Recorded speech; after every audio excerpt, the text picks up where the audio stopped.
pamene zisankho za 2025 zayandikira kuno kwathu ku Malawi, Boni Kalindo akufuna kuchenjeza zipani zonse zotsutsa kuphatikizapo a Ford United Democratic Front komanso chipani cha Democratic Progressive Party kuti afatsa kwambiri. Iwo akunena zimenezi pamene chipani cha Malawi Congress Party chawina ndithu kansala ku Mwansa Ward mu boma la Mangochi. Ndi anthu ambiri timadziwa kuti ku Mangochi chipani chimene chimakhala ndi mphamvu kwambiri kumeneko ndi chipani cha UDF. Tipayambira membeza kuti chipani cha UDF chitenga mpando wa ukhansala, koma zaoneka kuti ayi kumeneko chipani cha MCP ndithu chapambana. Ndi Boni Kalindo angofuna kuwachenjeza kuti ichi opposition akapusa chimene chichi ndi chiyambi chokuti MCP itha kudzawinanso mu 2025. Tiyeni limodzi kuti ndivukuti Boni Kalindo akuti bwanji pa nkhani imeneyi pano pa Nyasa Voice Box. Munthu wina aliyense asanadwale kupita kuchipatala kapena kupita kwa nsing'anga amayamba kuona zizindikiro kuti ineyo mthupi mwanga mumene ndikuoneka kuti mwina ndikhonza kudwala malungo kapena iye ayimimba mwanga mumene mukuchitira ndikhonza kusegula, amene amachedwa kuti ma early warning signs kapena ma danger warning signs. Ma early warning signs ngati saatengedwa seriously amazapezeka kuti amazachita result into danger warning sign, ndipo ikafika nthawi ya danger warning sign ngati munthu sukutengapo action umakhonza kudwala komanso mwina kumwalira. Uthenga wanga walero ukupita kuzipani zonse zosusa muno Malawi. Tikamanena kuti zipani zosusa muno Malawi tikunena chipani ngati cha UDF, chipani ngati cha DPP, chipani cha Ford ndi zipani zina zimene zisali mutonse alliance. Zimenezo ndiye ndi zipani zosusa, kunena kuti zimene zachitika kumasankho a kansala wa ku Mwansa Ward, ku Mangochi komanso ku Chiraweni, ku Blantyre kumene wawina wa MCP komanso independent candidate respectively, ndi chizindikiro chopsa kwambiri, a danger warning sign. Vuto la opposition ndilonena kuti mmati mukamauzidwa zinthu simumamva, mumaoneka ngati mumazitenga business as usual, mumazitenga zinthu pa easy, chifukwa tinati tinene chilungamo chake chenicheni. MCP sinayenere kuti iwine kapena ipeze mavoti ku Mangochi. Ku Mangochi kumatchuka kuti ndi kwa opposition, mainly the UDF, ndipo sizikanatheka kuti wa independent akapezeso mavoti kuja kumatchedwa ku Chiraweni. Ichi ndi chizindikironso china choonesa kunena kuti opposition you are not doing enough. Ndi zizindikiro zoonesa kuti andale ambiri makamaka atsogoleri aku zipani zosusa mukugona too much. Tikamakuuza ni kunena kuti anzanu awa akukutakatani, ambiri ainu simakhulupirira. Tikamakuuza ni kunena kuti kubera zisankho it is a process, samangopanga siku lomwero, simakhulupirira.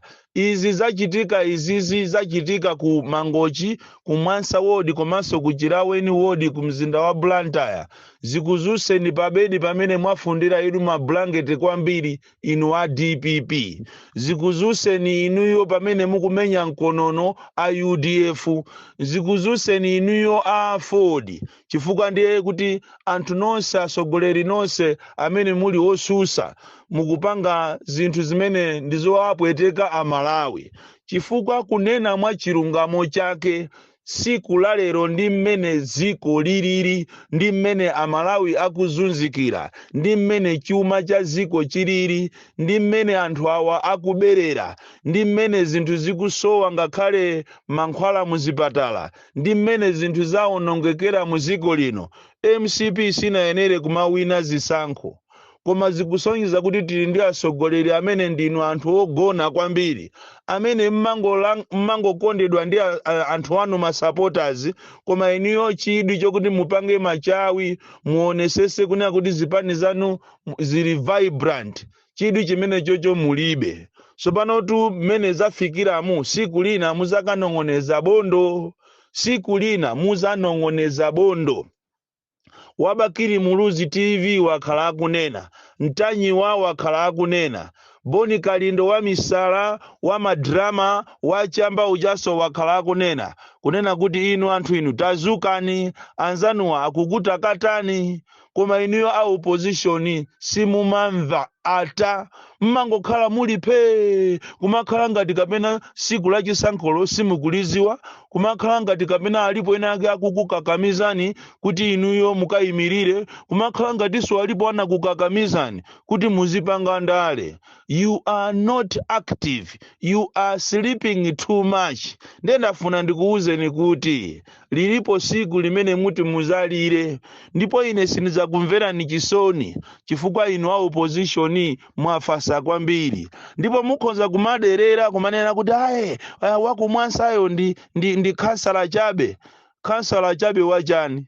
Kodi ngati mmaziwa kuti ameneyo ndi kansala chabe mmakayimirira konji? Ndi chifukwa chani munakasiyako makandidate kumwansa wodi komanso kuchiraweni? Inutu a DPP munapita kukasiyako kansala wanu kuchiraweni, inunso a UDF ndi zipani zina chimozimozinso kumangochi. A UDF anayika kansala, a DPP anayika kansala, zipani zinanso ngati chipani cha Anankhumwa anayikaso kansala. Koma zonsezi inu a opposition you are to blame, chifukwa mukamaderera kunena kuti aye chifukwa anthu ambiri zilondalankhulana nawo kumanena kuti aye imene ijayo si deal iya, deal ndi UMP. Ziwani kunena kuti Amalawi ndi ofoka, Amalawi ambiri ndi akumuzi, amangotengeka ndi zinthu, amangotengeka ndi mmene zikuyendera zinthu, chifukwa wina afune asafune. Komano ka regionalism kapena ka voting pattern yosatira kumene munthu amachokera kamachitika ndithu. Koma inuyo a opposition you are sleeping too much. Kamu 2025 zisankho zikubwerazi ngati simusamala inu a opposition muzalira. Izi zayambika zindima early warning komanso masigns amene ali woopsa kwambiri oti ngati inu simusamalira, ngati simutengapo action siku lina muzalira. Tikamakuwuzani kuti anzanuwa akupanga ma tactics obera zisankho mmakhala ngati ife amene tikunena ife tikukuwuzani kuti muzitipasa makobiri. Panopa tikunena pano ma ID wonse amene anachokera ku India ajawo panopa ayamba kumayika mma post office, ndipo anthu amene akuachita recruit amene analemba kale mayinawo azipita kumakatenga ku post office ko, ndi cholinga kuti iniyo mukamaona muziona ngati amene akutengawo ndi anthu eni a genuine, koma zili mbala anthu okuba amene angochitidwa recruited ndi MCP. Izi ndikunena zisiku lake ndi limozi, muzandikhulupirira muzalira. Mukamaona anthu aja akukuthamangirani amakhala kuti akukufunani, koma iniyo asogolezi mene mmapanga later on mmakhumudwisa anthu. Mudziwe kunena kuti ilili ndi boma, ndipo boma lili ndi ma tactics yake. Padakali pano maudindo ambiri kuphatikiza ku polisi, ku meki, be it ku NRB, ku NIFI, muli anthu wawo okha a MCP, koma inu muli nonoro kumangogona. Izizi mulira nazo very soon, ndipo muzandikumbukira mawu angawa siku lachisankho litabwera mwinde muzalira, muzatinyasa, muzana kuti atibera ife pano chani zili zofuna. Munayenera kuti inu a opposition you must wake up. A opposition you must be united.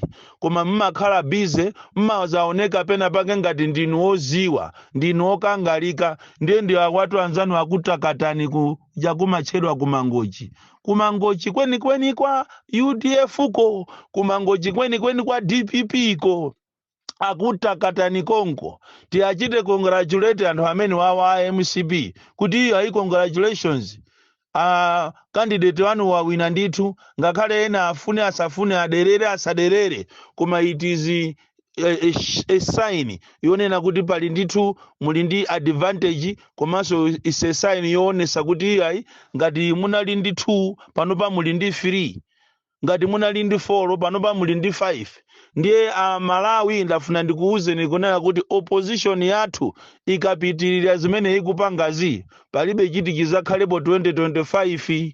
Takhala tikunena ife kunena kuti even playing field imene apangira ameki, imene amapangira ameki amachita kuonesa kukondera sanafune kuti ena wake azuzule. Anthu ankachita kumakapereka ma handouts aboma komanso anthu nonse mukuona, koma osayitengera nkhani ija ku khoti, osatengera nkhani ija ku mabungwe amene ali ngati amayang'anira zachisankho, mmangokhala nonoro. Ndiye lero tisakumveni mukunena kuti ayi MCP chani, ayi ndizofuna. Ndipo 2025 this is a danger warning sign ya anthu onse ya opposition, chifukwa abale kuchokera ku Nsanje kukafika ku Chitipa nkhotakota Mchinji, Amalawi akuzunzika kopya. Ndipo Amalawi akufunisisa ziko lilita sintha, ndipo Amalawi akufunisisa inu a opposition mukupanga zinthu ma wonders.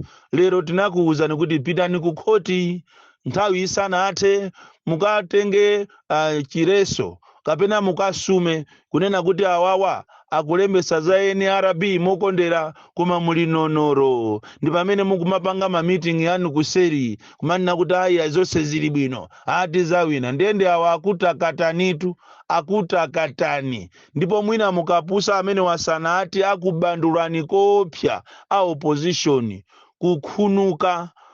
Vuto la ena mumangokonda ndalama basi, kutero koso mwina nkutheka amakhala kuti aboma wakupasani ndalama nikumakuuzani kuti ayi niyo musamapite kumeja kumakapanga ku kampeni, ndikumakanamiza zipani zanu ngati mukupita di malo kumakapanga kampeni koma mutapasidwa ndalama. Kodi tu ndalama ndi satana atu. Vuto la anthu ambiri andale it is for survival, osakhala kuti apulumutse Amalawi. Andale ambiri wa usiku amapanga ma meeting ena ndi ena kumaona kuti awa ndi opposition a DPP yeni, koma usiku akukapanga ma meeting ndi a MCP. Kumaona kuti awadi ndi a UDF yeni, koma usiku akutumiza ma message kumapita kwina. Kumaona kuti awa ndi a UTM yeni amene ankamukonda di Malemu Chilima uja, awa ndi yeni omukonda Malemu Chilima amene wasiyidwa kunsipe uja, koma usiku akupanga ma meeting ena ndi a MCP. Kodi tu ndale ndizoopsa ndi satanic tu ufiti weni. Kumaoneka mukunja kukukacha ngati mmakonda anthu anu, mmakonda zipani zanu, mmakonda asogoleri anu, koma mukupanga zina. Watch out. Zachitika zija mukuyenera kuti muitanisani emergency meeting zipani zonse zosusa, ndiye mukafusani kuti chala kuika ndi chani. Anzanu anakutakatani kuchokera last iyo ijayo pamene amalembesa kumene kujako, anthu amene amabwera kumaza lembesa kumeneko sanali wochokera wodi imeneyo. Anthu tinanena koma simunamvere, muzalira siku lake ndi limodzi. Boni Kalindo Bedisi mwana wopsa kwambiri amene akulirira Amalawi wosauka, amene alibe chakudya, amene akapita kuchipatala kulibe mankhwala, amene ngakhale nkhani ya madzi ndiyovuta, amene china chilichonse ndichovuta, mabizinesi yawo sakuyenda. Ndiye moyo wa ku Malawi umenewo.